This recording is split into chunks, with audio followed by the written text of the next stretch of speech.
all in all, kasama yung, kasi magsasamgyup kami today, naka 8,000 kami. Na Zonrox ko na kung ano-ano na lang pinaglalagay namin dito, yun lang pala ang makakapagpaputi. No? Pa rin yung business ko, guys. Buhay pa rin siya kahit pa paano.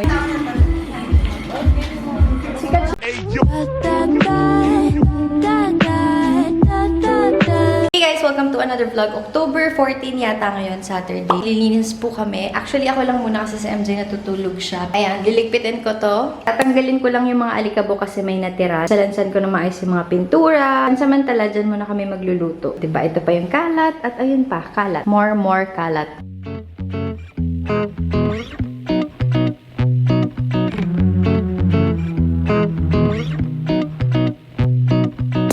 The next day. Yeah! Yes. Hey guys! Welcome back to another vlog. Today is October 18 and mag-update tayo ngayon sa bahay! Actually, ito yung first grocery haul natin na magaganap. Simula nung nag-construction kami kasi nga di ako nakakapag-grocery masyado before gawa ng sobrang kalat talaga. Set up lang namin ni Kel kasi tinutulungan niya ako. So, all in all, kasama yung, kasi magsasamgyup kami today, naka 8,000 kami. So, meron tayong, ito mga favorite namin, Tommy, cheese ring, sweet corn. Yeah, yung Tommy kay Kel. Hindi namin to nabili sa SM. Sa ano to? TikTok shop. Kaya makikita nyo alikabok kasi nakatago to. So, nilabas ko. Sinama ko na. So, bumili din kami ng tissue. Actually, may mas mura kaming nakita sa malapit sa school ni Kel. Pero dahil kailangan na namin. Yung upuan pala, don't mind it. Ipinturahan pa namin yan. Bigay yan ni mama sa amin eh. Medyo matagal na. So, kailangan pa namin lihain. Kel! Meron tayong bread, suka. Bumili din kami ng Marie. Grabe, sobrang sarap nito. Ewan ko kung pare-pareho ng lasa yung mga Marie. Kasi may iba't ibang lalagyanan siya. Pero ito yung pinaka-favorite ko, yung gold. Favorite ni Kel na Crozini, yung chocolate. Siyempre, hindi pwedeng mawala paminta, kape, tas ito, mga pambaon niya ni Kel kasi nga, school na siya. Bumili din kami ng bulgogi sauce, sesame oil, para mamaya, ketchup, mga trash bags. Ito, tulip na ka-sale siya. 123 pesos isa. Kaya sabi namin, try. Tapos ito rin, sa Samgyup. Saan na to? Hypermarket dito sa may Lancaster. Kasi meron na doon Korean store. Egg noodles. Baka pansit-pansit kami, skyflakes na chocolate, kimchi, star margarine, mga delata. Pag wala kaming maulam, tapos kailangan namin ng mabilisan. Ito yung mga kinakain namin kasi kapag lalabas kami medyo malayo. Mga noodles, kasi ito yung beef. Kasi masarap yung beef nila. Magic sarap. MJ nagkaganyan. Tapos bumili din ako ng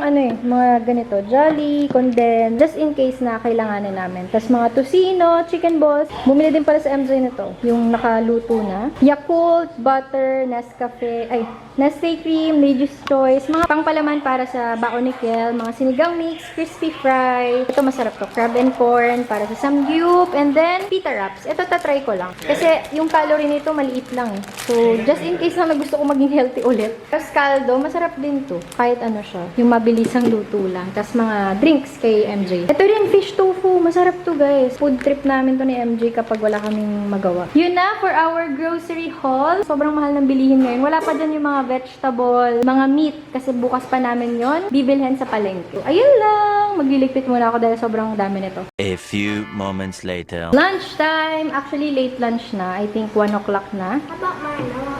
Sama mo yung Nickel. Food Nickel, ayan.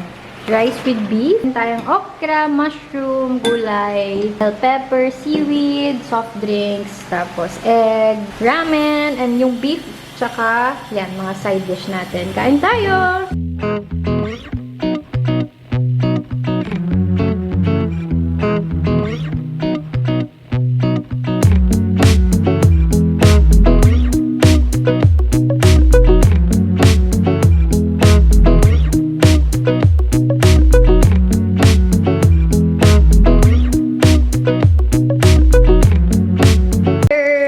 Ano siya, yung tile cleaner. Pampaputi daw ng tiles. Sikat yan sa TikTok. Tignan natin kung effective. Ito yung sa tile cleaner. Ito naman, pampatanggal ng watermarks. Tingnan natin kung effective siya.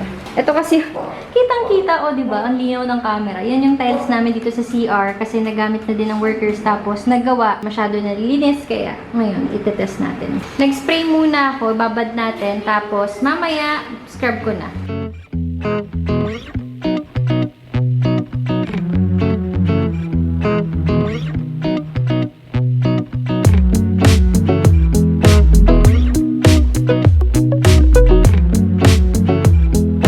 Bye! effective niya, nakakatuwa na linis na kasi nga, na Zonrox ko na kung ano-ano na lang pinaglalagay namin dito, yun lang pala ang makakapagpaputi, na wala na yung dilaw-dilaw. Kasi nga, matte tong tiles na to, kasi parang hindi madulas kapag may magsi-CR, ganyan. Kasi yung sa taas namin, madulas yung tiles nun. Pero ito, yan, kita nyo matte siya. May mga hindi pa natatanggal kasi nagmamadali ako. So, bababaran ko na lang siya overnight, tas bukas ko babalikan. Hindi ako nakatuwa. Ang baho ito. Fairness, lalagay ko yan sa yellow basket. Parang nasa 150 yata or 100 pesos. Hey guys! It's already 7. Look, Kiel's cooking. Pasensya na sa aming munting lutuan. Pagtsagaan muna natin. The next day.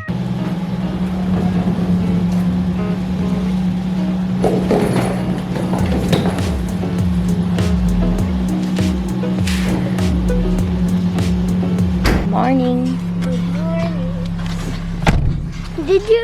Where's my excuse letter? Oh, I'll tell Daddy to send it online. Okay? Kiel, bye! Hindi na ako tinignan. A few moments later. Guys, good morning. Nahatid ko na pala si Kiel. Dumiretso na ako sa palengke kasi nga wala na kaming food. So, ito, naka 2,000 ako sa lahat ng to. Grabe, sobrang taas ng bilihin ngayon. Imagine nyo, itong dalawa. 200 na yan. Hindi ko kasi nakita yung presyo, kaya nagulat na lang ako. Bili din ako sa saba, mga sile, sitaw, bawang sibuyas, luya, tofu, magsisinigang sa miso kami. So, may ganito ako. Repolyo, talong, sigarilyas yata tawag dito. Tapos ito, hindi ko alam tawag. Pero para sa sinigang na miso yan. Tapos ito, salmon belly. Sa dog's liver, tsaka yung atay balunan. Meron din tayong tilapia, tsaka tuna. Tapos ito guys, ang sarap nito, putolicious. Malapit lang to sa amin. Highly recommend. May iba't iba din silang klase ng mga puto. May mga pancit sila. So ito nabili ko 60 pesos. And meron na din siyang caramel. Tapos bumili din ako bigas. 5 kilo lang. Pauwi na kami guys. Isunod namin si Kiel. Pakita niya yung quiz niya. Pakita mo nga, dali. 34 out of 35. So good. Siya daw yung... Ikaw, are you the highest? Yeah. Good job. Nasaan yung iba? Yung iba? Nasaan yung iba? Oh, really? And ulam pala namin ngayon ay salmon belly sa miso. So, eto naman, niluto ko na para sa mga aso. Hiwa-hiwain ko na muna to.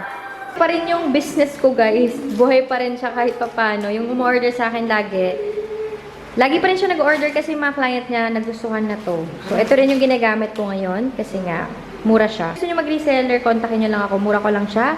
Binibenta ta. Mahal yung reselling value nito. Balik talaga puhunan nyo. Pack na pack. So, ayan siya. EPSA Organic Pomegranate Shampoo and Conditioner. The next day. Hey guys! Nandito kami sa Sapote kasi birthday ng pinsan ko. So, nagpa-rent siya ng something dito. Nirent niya yung buong lugar. Pero maliit lang naman to. ATTYG. Si Kiel nandun sa bahay namin sa dito din. Let's go. Ayan siya. Nestor and Mea. Nestor, Tom and Mea.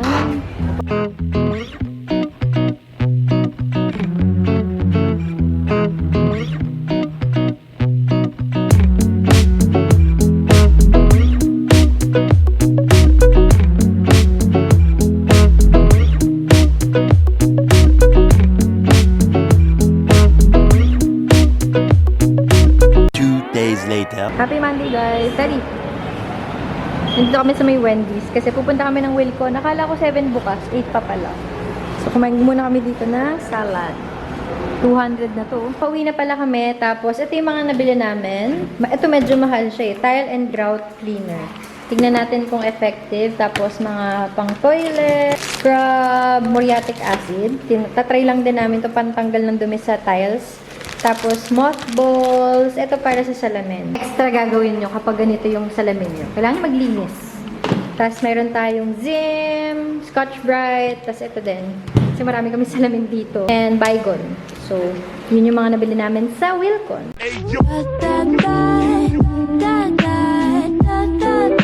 Hey guys! We're here at Singapore. Hindi nila MJ, grabe. Sobrang dami.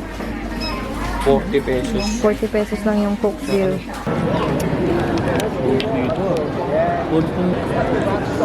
Plaza.